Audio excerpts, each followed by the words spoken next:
L'alachot. Beruchim tiou rabotai, Shavua Tov, on est le 25 Tammuz en hébreu. Le 25 c'est café. Café, c'est vrai que c'est bien pour se réveiller.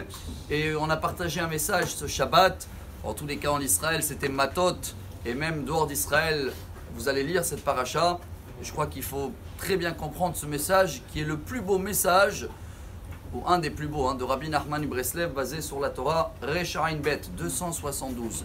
Là-bas, il amène cette phrase, Asur liot zaken. C'est un péché d'être vieux, d'être quelqu'un qui est âgé. On ne parle pas de l'âge, bien sûr, car l'idéal, il dit le roi David à notre côté, le Teilim, et que Birkat Amazon, chaque fois qu'on le lit, vous connaissez par cœur, Na'araiti vegam zakanti. J'étais jeune, mais je suis âgé.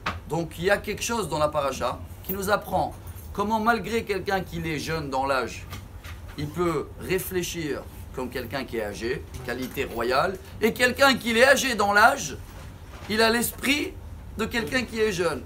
Comment? Et voilà la paracha, Sefer Achminouch, il amène que dans Parashat Matot, il n'y a que 2 mitzvot. C'est la 406 et 407, sur la liste des 613. C'est laquelle la première? Savoir s'engager dans la vie. Parce que quand on ne s'engage pas, on fait tout ce qui est autorisé et interdit. Il n'y a pas de Hadesh Yamen ou Kekedem. Il n'y a pas quelque chose qui va nous réveiller, qui va nous donner l'esprit de jeune. On s'endort. Alors comment on peut se réveiller? Sauf le café, bien sûr. Je m'engage aujourd'hui, je vais faire Tikkun Rachel. Allez, je ne l'ai jamais fait. Je vais prendre 2 minutes dans la journée et je vais m'asseoir par terre. Dès que tu l'as dit à quelqu'un, tu as sorti de ta pensée avec ta bouche, tu t'es engagé. Tu es quelqu'un de jeune, bravo. Mais attention, si tu ne tiens pas ta parole, tu restes quelqu'un de jeune. Tu n'es pas une conscience de quelqu'un d'âgé. Quelqu'un qui est âgé, c'est qui tient sa parole. Et quelqu'un qui est jeune, c'est quelqu'un qui fonce et qui sait s'engager.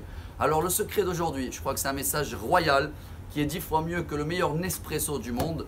Et il va nous amener que des miracles. Savoir réaliser cette paracha et ces 2 mitzvot. Le prophète Jérémie nous le confirme dans Echa, chapitre 4. Hashivenu Adonai elecha venashuva, Hadesh yamenu kekedem. Le secret de la tchouva, c'est quoi? Hadesh yamenu kekedem. Tous les jours, trouver quelque chose de nouveau.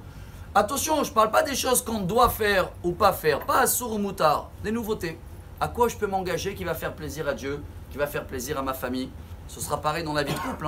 Si tout c'est la routine, ou dans toute notre vie, tout est endormi, tout est pareil, l'amour ne peut pas s'améliorer. Si on veut améliorer notre amour vis-à-vis de Dieu, comme on vient de lire dans le schéma, Hayom, le Ahava et Hashem Elokechem. Chaque jour, peu importe ce qui s'était hier ou ce qui va se passer demain, je trouve dans quoi je peux m'engager, mais attention, je tiens ma parole. Si je ne tiens pas ma parole, ça ne sert à rien de s'engager, car je suis comme un enfant. Et si je tiens ma parole, peu importe mon âge, je suis un sage. Et voilà le secret pour être Na'araiti vegam zakanti. Toujours avoir l'esprit jeune et tenir la parole comme quelqu'un qui est sage et âgé. Bonne journée. Besorot tovot. Amar Rabbi Elazar, Amar Rabbi Hanina.